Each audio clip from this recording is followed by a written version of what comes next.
Welcome to Focus on Family. Do you hear strange sounds in the middle of the night? Have you felt like someone was watching you, but no one was there? Then you want to stick around. We have a special guest who is going to tell us how to spot and get rid of unwanted spirits. Please welcome your host, Kathy McCarthy, and her guest, Mr. Angelus Perez. Thank you, Rocky, for that wonderful introduction, and welcome, Angelus, to our show. Thank you for having me again. So, how to get rid of ghosts? That's very interesting. So we had talked about on a previous show that ghosts do exist, and they can be bothersome. It's like extended families. Yeah.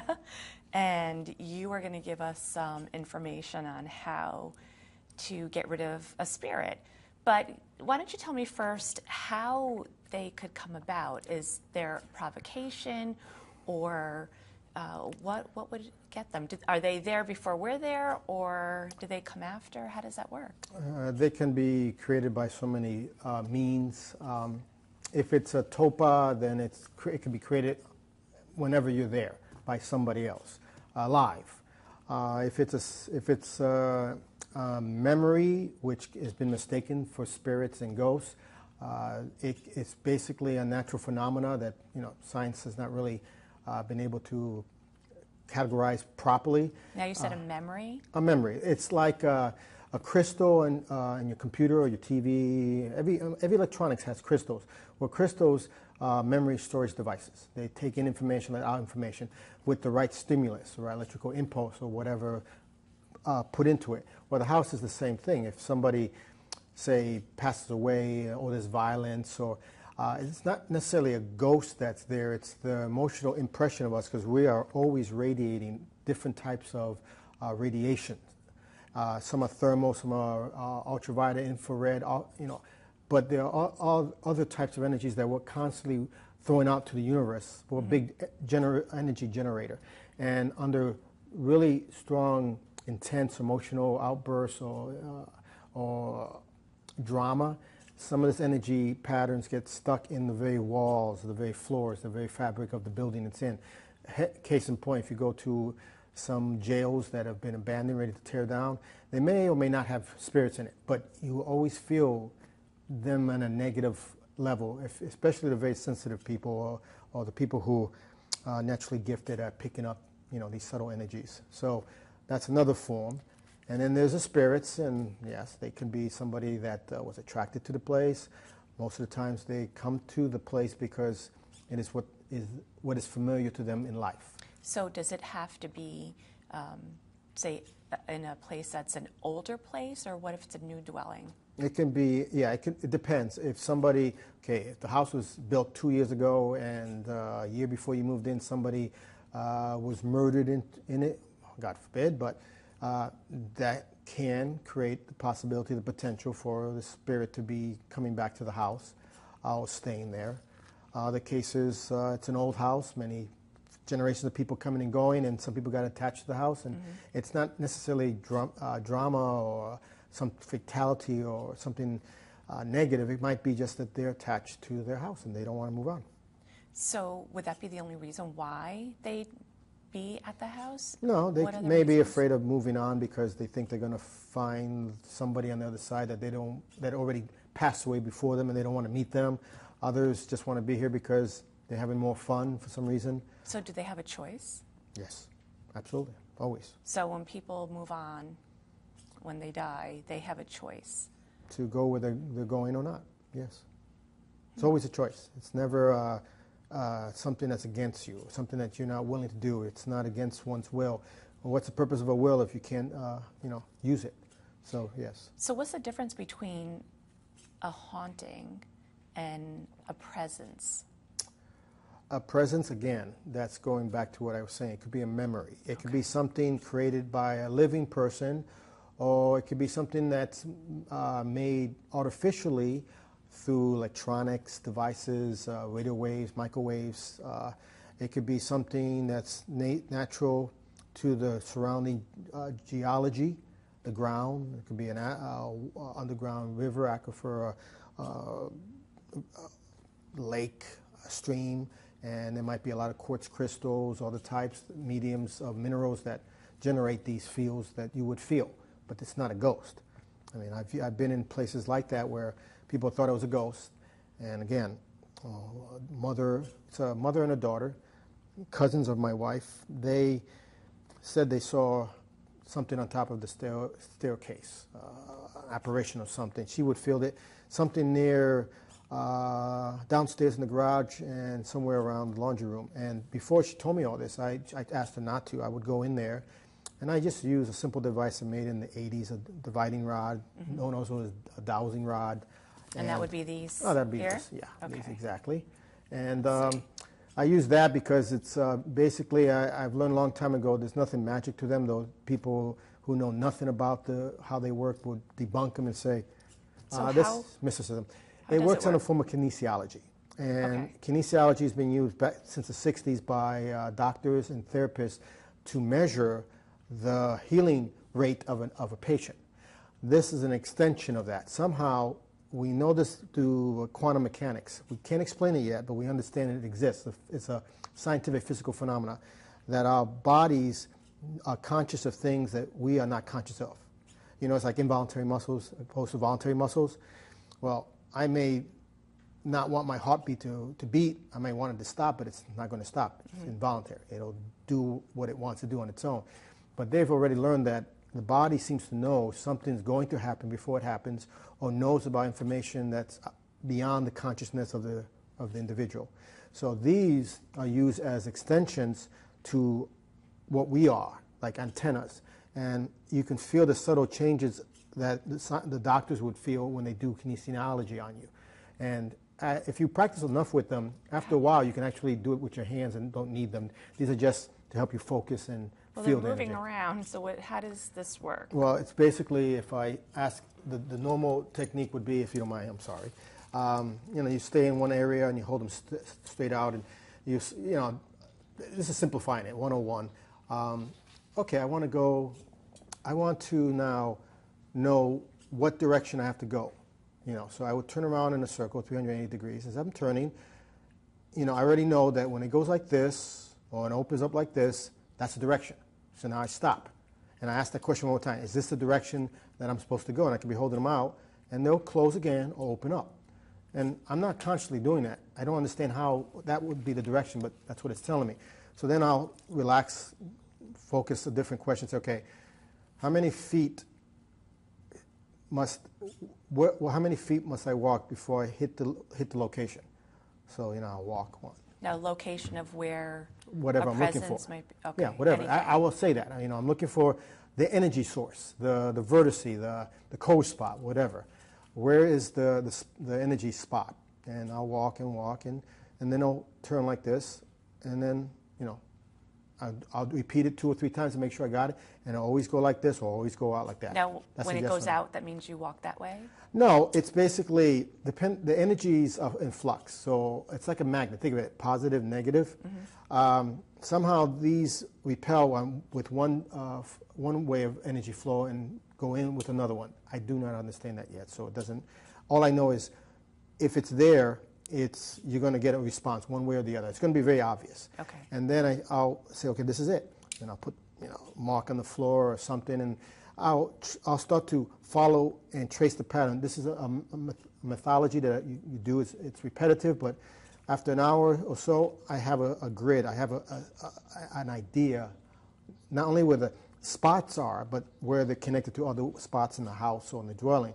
And then, of course, it would be right where the child would have the apparition or see the apparition at night.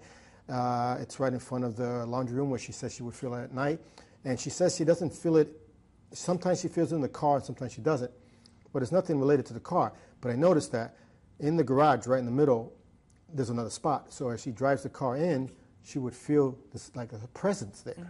And then when she drives away, it's gone. She doesn't associate that the spot is in the garage and she's just driving out of the spot. Like, you know, we talked earlier about an area in Sedona that I walked in and I could feel something and I walk out. So there's something there. After a while, I started to use other devices like gauze and natural EM detector, which these are popular. You can buy them. They're called tri-field natural EM meters. You can buy them anywhere online. Another gauze meter I use are very sensitive. This has a visual light that turns on, lets me see it. Now, what would this do? How would I use Well, this? These are to pick up electromagnetic see if they're radiation. Ghosts. Okay. Well, see, not ghosts per se, but ghosts, these devices don't pick up ghosts. What they pick up is their influence. It's like if I was next to a radio tower or a cellular tower, and these will ring.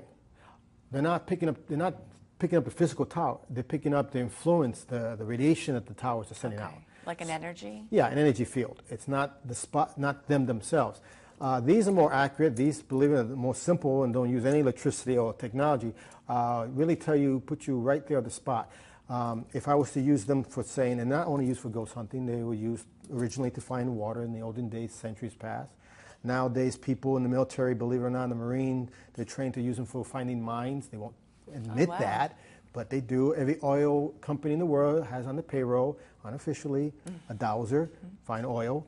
I found back in Arizona with these a few meteorites that I was able to make some money off. And well, I said, well, I could find meteorites, with these things. I wonder if I could find ghosts with these things, which I didn't make them for ghost hunting primarily. And I used this and something like this to find the meteors, because as I got close to it, I was in maybe a few feet of it. I will use something like this, or these devices, or a metal detector to then pick up the exact spot. So I use, like a doctor, use different tools. You don't use just one tool, and then you home in on the pattern. There's always a pattern when it comes to these things. Always. So if we've determined that, we may have presence, a ghost in the house, and do we contact somebody to say, okay, how do we get rid of it, or can we do this at home? What save your money, empower yourself. Okay. You can spend it if you like. Knowledge is power. Yeah, power. That's right. And what you would do, it's kind of funny. There's several ways of doing this. You first try to talk to it. It's like a person. Think of it as a person has feelings. Hey, listen, I'm in this house too. For better or worse, I got to stay here. Can you just be a little peaceful? And you can stay if you like, because they don't take up much space, or and they don't eat much. Do they clean the house? Unfortunately, they don't. But then again, they don't dirty it either. So you can stay, but just please stop scaring us. And we'll live in peace. Until we go our separate ways. Many times it's all it takes, and it stops. Other times they don't want to pay attention. They don't want to listen. What's their purpose? Just to kind of purpose hang can be, out, or? They want to be there because it's something they remember when they were alive. They want to be there because they got attention now that they didn't get when they were alive. They're afraid. Is it wise to help them to move on? No, not necessarily, because the truth of the matter is they're there by will. They're there by their purpose. They want to be there now. If they wish to move on, they'll find a way to communicate it to you. I mean, usually if I go in, I don't go in with the one tool I don't have on the table here is I'll go in with somebody, a friend of mine, who is psychically endowed, or has a psychic twinkle, so to speak, and he or she can feel these presence, even communicate with them. And if they want to move on, we can kind of help them, assist them to move on by showing them and talking to them to focus on the door, the light, whatever, But the sensitive person is more instrumental in that. If they don't want to leave and they just want to stay there and then be quiet, really, it's not a big thing then. So for people, everyday people like myself, if someone thinks that they might have some kind of presence in the house or spirit in the house, so the first thing you would suggest is talking to it. Well, if it's bothering you, yes. If it's not, think of it as don't worry about it. If you pay it no mind, it will not do anything. It's not going to bother you. Because they're in their own, how do I put it, realm. Okay. Almost their own loop in their mind, and they're seeing the world differently in time. They're out of time, so they don't see and experience progression of time as we do. Same thing that we do. Yes, and so they may just come and go. You may experience something every now and then, but it's, once you get used to it. Think of this as there are more so-called haunted houses than you can imagine. Why most of them are not noticed is it's just like leaves, the wind. Okay. Don't worry about it. It's kind natural. of coexist. You can coexist until the time comes when they decide to leave on their own. Okay. The only time a ghost hunter, ghost buster is called in, and that's the distinction. Ghost hunter comes in to validate something is there. A parapsychologist or investigator is collecting scientific information. And a ghostbuster is the one that comes in to get rid of them, get them to move on. So what else can we do to kind of, if decide you we don't want them in the house? If you're having a negative experience with some of them, you could try creating the opposite effect in the room. And there are natural minerals out there that can actually take away the negativity in a room, be it artificial or be it by a spirit. Burning incense type of frankincense myrrh, for example, which I have in this. Okay. This type of resin, which you can go to and any what place. is this? This is frankincense and myrrh. frankincense? And how would you burn that? You put it on a piece of charcoal. They have special charcoals you can put it on, or you can put it on something that, on a Bunsen burner in a cup that, as long as it's properly maintained, so it doesn't. Okay. And you could buy that at any. You can buy that usually. You Google it. Okay. Now, what about sage? Sage is another one, but sage, you would use that for what they would call smudging. Right. You do that first to clear out the energy, but it's kind of a void energy. It's not positive or negative. It's kind of a neutral. Then you will burn these to put in a more positive energy, which will repel whatever that's negative. So we don't really need the sage. We could just go. No, I would recommend, in a proper way, take sage, go around, start from the basement up all the way to the attic, but you open up all the cabinets, closets, and you close the windows and doors, and you go through every room, and you just make sure the smoke hits every corner. And then after, I don't know, 20 minutes or so, open the windows and doors, because this stuff stinks. It smells almost like weed. And if you're used to weed, never mind. But then you close, once it's aired out, you close it again. And you can do the same thing, but you burnt the frankincense myrrh or any type of positive incense. And a lot of,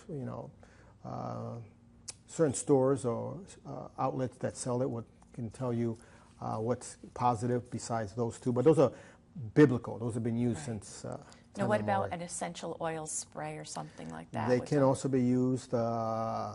Tinctures, certain tinctures can be used. But when you burn this gets on every nook and cranny. It gets everywhere. So and then you do the same thing. You burn it up, and you open the windows, clear it out, and then it depends. I usually ask the person or the people, the family, what is your religion? Mm-hmm. And if, it could be Muslim, it could be Sikhs, it could be Taoism, Christianity, whatever. Then you would do a little prayer in that religion as you're doing the smudging, or you're doing the self-fumigation, which is called putting positive smoke into the environment. If there was something negative there, can't stand it.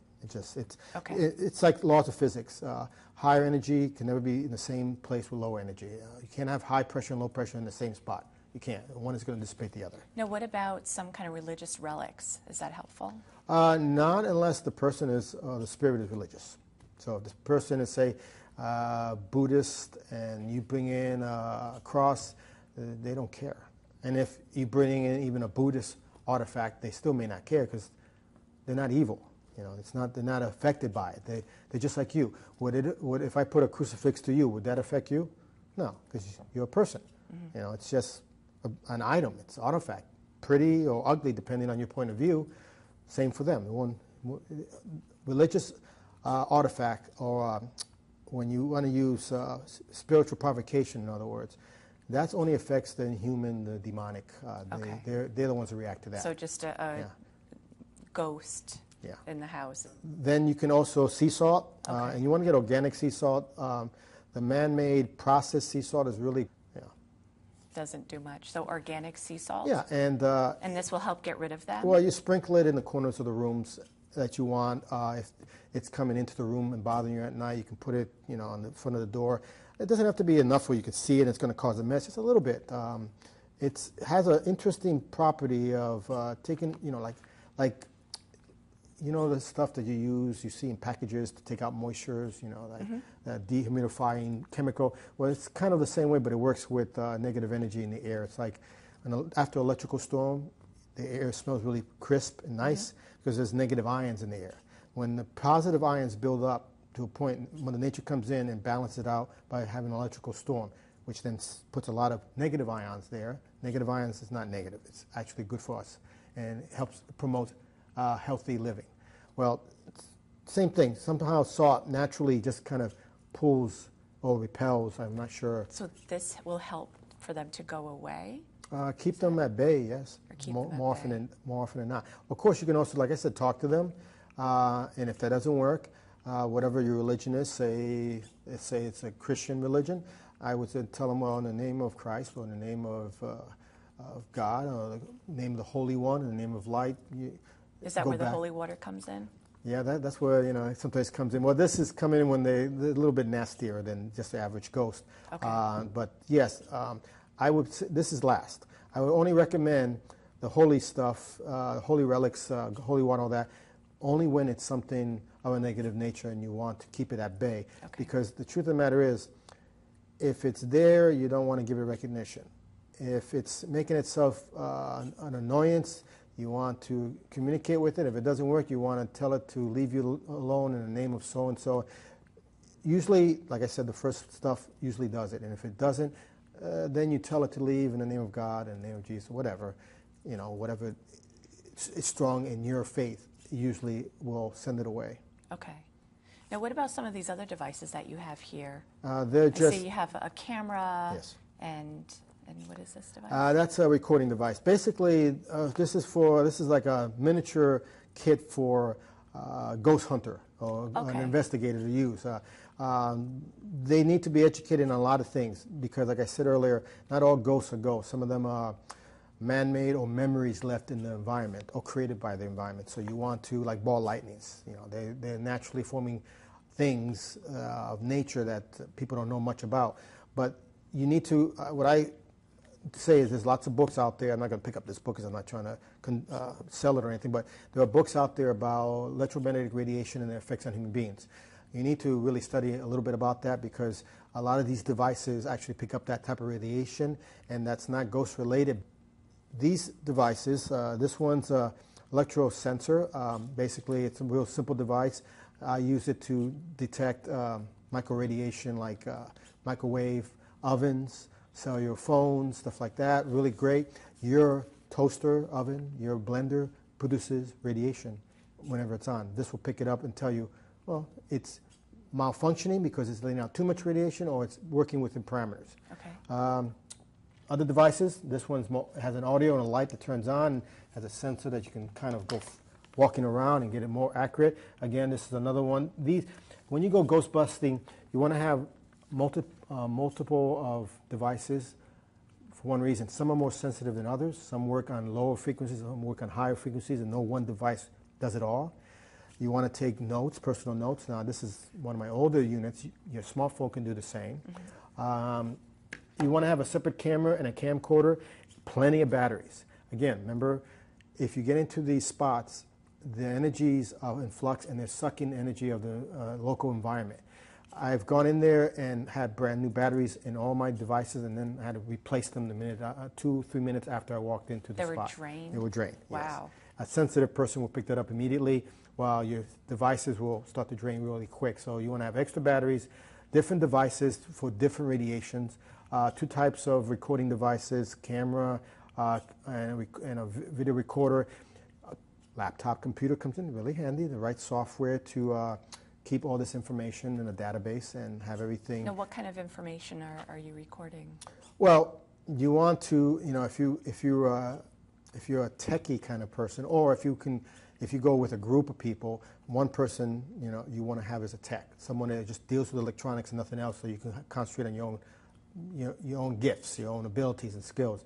This person would then make sure to document everything electronically, wirelessly, connect the laptops even to some of the infrared, which I don't have right here, but infrared devices. You can have LED devices, cameras, night vision, and these things can be wirelessly connected to real time to your computer, and he could be taking in all this information while you're walking and doing your things in the house. Now, would this help the person in their own home to, Yes, any one of these devices would.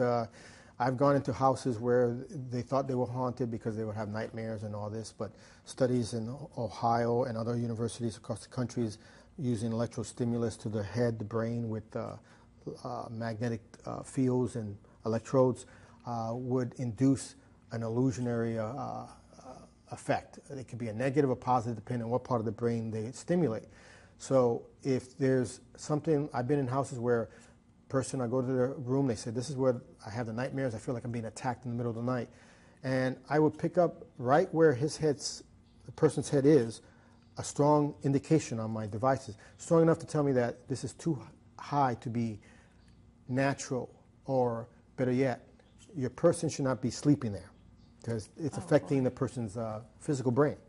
And I told him, move his bed 2 feet over and you should stop, which you did. And what was the reason for that? Electrical cell tower, just like down the Wow, road. so something like that could really cause some kind of mental issues with someone.